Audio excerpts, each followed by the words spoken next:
Terima kasih pemirsa, Anda masih bersama kami. Bang Saur, kalau kita melihat pelantikan Presiden agenda bersama, memang seharusnya seluruh warga negara sudah menerima Joko Widodo sebagai presidennya, meskipun mungkin pada saat pemilu yang lalu tidak mendukungnya, tidak memilihnya. Pertanyaannya adalah begini Bang, kalau kemudian ternyata pada hari-hari ini, walaupun harapan kita tidak, masih saja ada yang misalnya sederhana turun ke jalan, berusaha berdemo begitu. Itu bagaimana Bang? Ya, kita ketemu dengan satu persoalan besar, yaitu hak berekspresi. Iya. Tapi bukankah hak berekspresi yang paling fungsional dan mendasar sudah disampaikan pada waktu Pilpres? Iya. Kan itu kan hak yang paling dasar. Menyalurkan suara itu ya? Iya, ikut menentukan masa depan, ikut menentukan memilih presiden. Iya. Kan itu sudah ditunaikan. Dan sekarang kerjaan kita mestinya kan ngawal. Setelah saya memberi kepercayaan di kotak TPS itu, sekarang tugas saya sebagai warga negara adalah mengawalnya. Tapi kalau untuk mereka beranggapan bahwa turun ke jalan, menyatakan ekspresinya di jalan, persis di depan gedung DPR misalnya, itu bagian dari mengawal juga, katanya begitu Bang? Ya, itu kan soal pilihan kita sebagai warga negara ya. Oh. Pertanyaannya, pakailah hak itu tapi tidak menimbulkan anarkisme. Iya. Banyak orang mau ke kantor terhambat, orang mau pergi kemana terhambat, Betul. Karena jalan menjadi macet, ya kan. Iya, banyak jalan ditutup, dialihkan, dibuang. Jadi makanya perlu respect ya, saling menghargai sebagai sesama anak bangsa, sesama warga negara. Iya. Ini kan klise semua yang kita bicarakan, ya kan, itu kan harus tegak. Betul. Tapi 5 tahun sekali kita semua sebagai warga negara itu mempertanggungjawabkan hati kita. Ya kan? Siapa yang kita pilih? Habis itu kita terima kalah atau menang. Iya. Jadi kedewasaan berdemokrasi itu kan memang harus kita kembangkan terus. Ya, semua kita kan memiliki kebebasan berekspresi itu. Iya. Leo punya kebebasan, saya punya kebebasan. Mana batas kebebasan Leo dan mana batas kebebasan saya, sehingga kita tidak saling tabrakan. Iya, iya. Jadi kebebasan itu selalu mengandung tanggung jawab. Kalau saya melihat sebetulnya begini Bang, kalau perkembangan terakhir kan mantan calon presiden dan mantan calon wakil presiden Prabowo dan Sandiaga Uno saja sudah menyatakan akan hadir pada saat pelantikan. Kemudian kalau kita melihat bagaimana silaturahim kebangsaan beberapa waktu belakangan ini gencar sekali dilaksanakan dan kita melihat itu ada kesejukan. Lalu kalau kemudian masih ada yang misalnya punya ide untuk menggagalkan pelantikan presiden ini, itu mereka itu siapa Bang? Kita tidak tahu siapa ya, tetapi bahwasanya tidak puas, tidak percaya masih ada, tidak percaya bahwa Pilpres kemarin jujur, bersih. Ya, itu memang masih ada ya? Memang masih ada. Tapi kan mestinya itu tidak menjadi dominan. Iya. Ya kan? Karena 80% memang datang ke TPS memilih dalam Pilpres. 80% naik, 81% naik dari 70% 2014. Iya. Itu kan lompatan yang besar sekali tingkat kepercayaannya. Dan memang Pilpres kemarin itulah ke Pilpres yang jauh lebih tajam. Jauh lebih menimbulkan polarisasi. Apa karena dua calon saja atau apa ya sebetulnya Bang? Ya, tentu saja karena dua pasang, tapi kemarin juga 2014 kan dua pasang. Iya. Tapi ini kan sebenarnya kan mengulangi pertandingan serupa, hanya dengan wakilnya saja yang berbeda. Iya. Tapi jadi memang ada derajat perbedaan yang memang meningkat. Ya. Iya. Jadi wajar juga. Tapi setelah itu dari April sampai ke sini itu kan sudah makan 7 bulan. Iya. Ya sudah waktunya kita meredakan semua emosi. Kan? Kalau melihat ini apa yang harusnya dilakukan oleh presiden yang nanti akan dilantik? Apakah memang ya sudah jalan saja, biarkan waktu yang mungkin akan memulihkan kalau masih ada orang-orang yang masih terluka begitu? Atau memang harus ada upaya-upaya tambahan Bang untuk kemudian merekatkan lagi bangsa? Saya kira kita bisa baca ya bahwa langkah silaturahmi Prabowo datang ketemu dengan presiden, Iya. ketemu dengan Surya Paloh.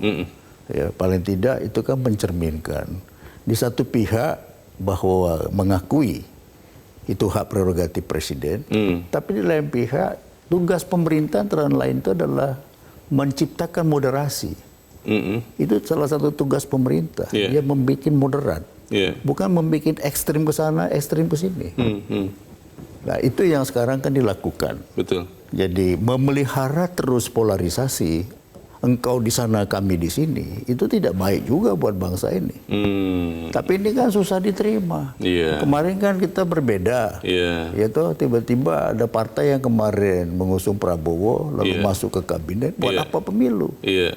Ada pemikiran seperti itu. Ya, pemikiran itu ada dan hidup.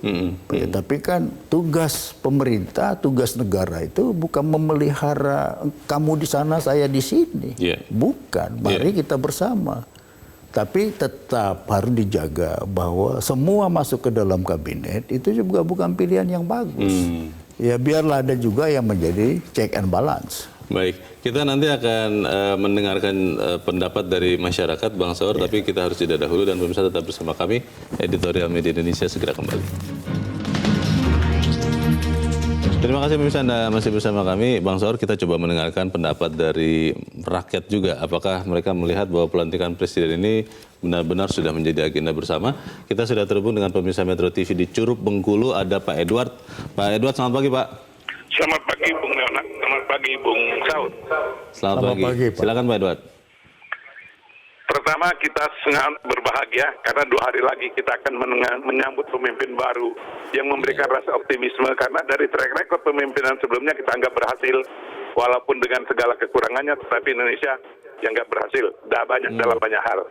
Yang kedua, saya sampaikan kagum saya pada Surya Paloh sebagai seorang negarawan yang bisa merangkul yang seorang kompetitor yang sangat keras waktu dalam kontestasi Pilpres, yaitu Prabowo dan teman-temannya bisa dirangkul untuk menjadi teman berkoalisi. Dalam era demokrasi antara koalisi dan oposisi itu memang sangat tipis bedanya. Karena niatnya sama-sama ingin memajukan bangsa. Kalau ada yang tidak lengkap dari pihak koalisi, oposisi cuma mengingatkan, loh Anda itu salah loh begini. Itu kalau niatnya sama-sama, bukan menyinyiri ya. Itu dari sangat tipis antara oposisi adalah orang yang mengingatkan penyeimbang. Yang ketiga, apa yang dilakukan oleh negara-negara ini mudah-mudahan akan memberi dampak domino bagi perekonomian bangsa Indonesia. Kita boleh berdemonstrasi, menyampaikan ekspresi dengan demonstrasi, tetapi tolong diingat, ini adalah cerminan bangsa Indonesia di saat ini. Apakah investor akan menjamin bahwa kita ini aman dalam segala hal sehingga mereka berani menanamkan investasinya di Indonesia? Inilah gambarannya. Kita berharap bangsa Indonesia sadar betul bahwa Indonesia masih banyak ketertinggalan. Untuk itu mari kita bersatu untuk memajukan bangsa Indonesia. Baik. Terima kasih Pak Edward di Curug Bengkulu. Di belakang Pak Edward ada Pak Bambang Sabtono di Surakarta, Jawa Tengah. Pak Bambang, selamat pagi. Ya, selamat pagi Metro TV, selamat pagi Indonesia. Selamat pagi Pak Bambang, silakan Pak. Pelantikan presiden adalah agenda bersama dan merupakan agenda utama bagi bangsa dan negara. Iya. Baik, yang pertama Mas, kami ini juga seorang demonstran yang secara kualitas maupun kuantitas tidak kalah dengan tokoh-tokoh demonstran yang lain di negeri ini. Oke. Saat ini kami mendukung Kapolri yang menetapkan menjelang hingga saat pelantikan presiden nanti, ibu kota harus bersih dari demo. Dan bila perlu Mas, kebijakan ini diperluas hingga diberlakukan secara nasional. Kemudian Mas, yang kedua, bahwa pelantikan presiden dan wakil presiden periode 2019-2024 Bapak Joko Widodo dan Kiai Ma'ruf Amin pada 20 Oktober 2019 adalah sebagai bagian dari pesta demokrasi Pilpres 2019.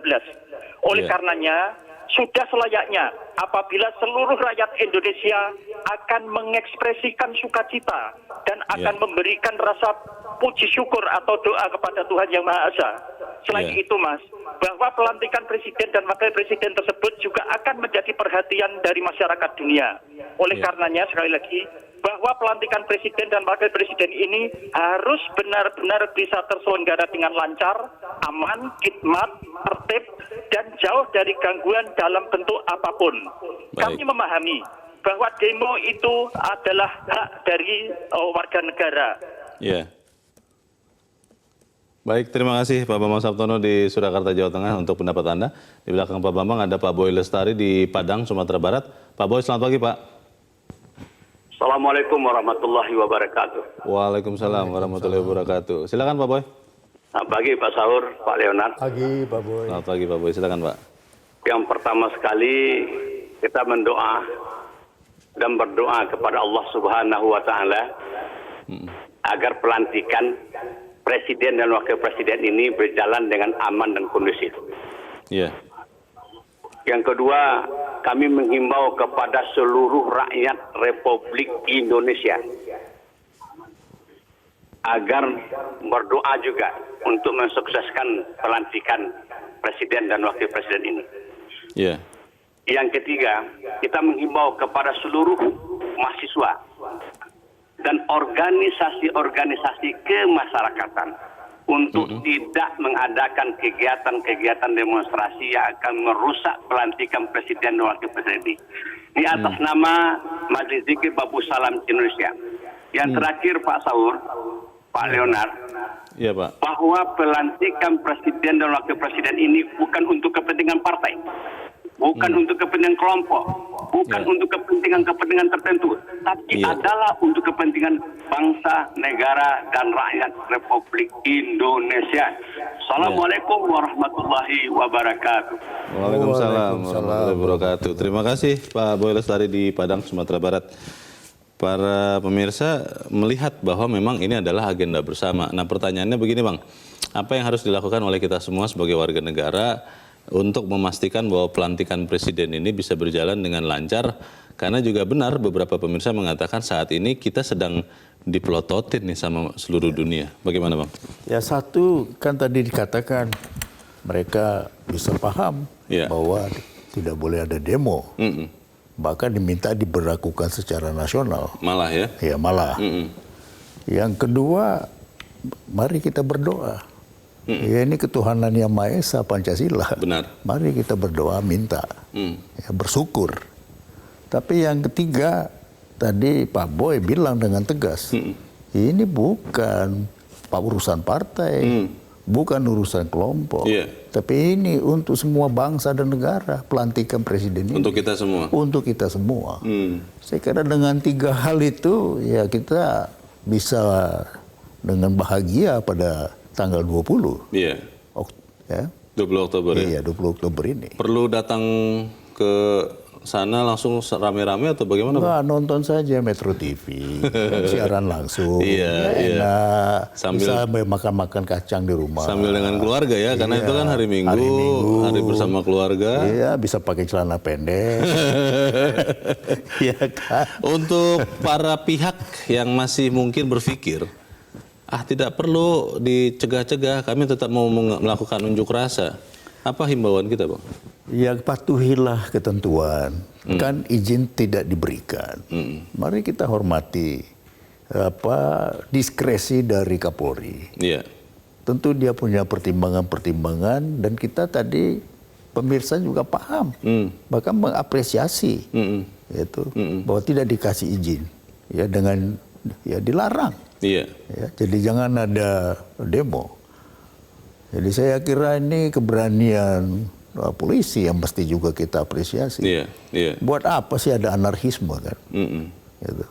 Jadi kita semua sudah pilih presiden, besok mau dilantik, habis itu akan ada pemerintahan baru. Iya. Ya kita juga menghadapi tadi sebut tentang ekonomi. Betul.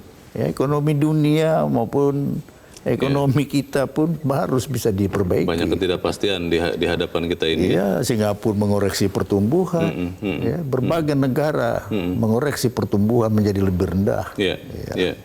Jadi yang harus kita lakukan, kita doakan, kita nanti akan lihat sama-sama pelantikan presiden. Dan dengan rasa gembira. Dengan rasa gembira dan dengan bersukacita sukacita, dan bersyukur ya. Bersyukur. Baik, semoga itu yang terjadi. Bang Saur Huta Barat, terima kasih Bang sudah hadir di sini. Selamat pagi. Selamat pagi. Pemirsa, pelantikan presiden dan wakil presiden adalah agenda penting, bahkan teramat penting. Jangan sampai momentum yang penting ini menjadi kesempatan bagi orang-orang tidak bertanggung jawab yang ingin Indonesia menjadi buruk citranya di mata internasional. Karena ini sekali lagi adalah tugas kita bersama agar pelantikan presiden berjalan dengan baik. Saya Leonard Samosir, terima kasih Anda sudah menyaksikan. Selamat pagi.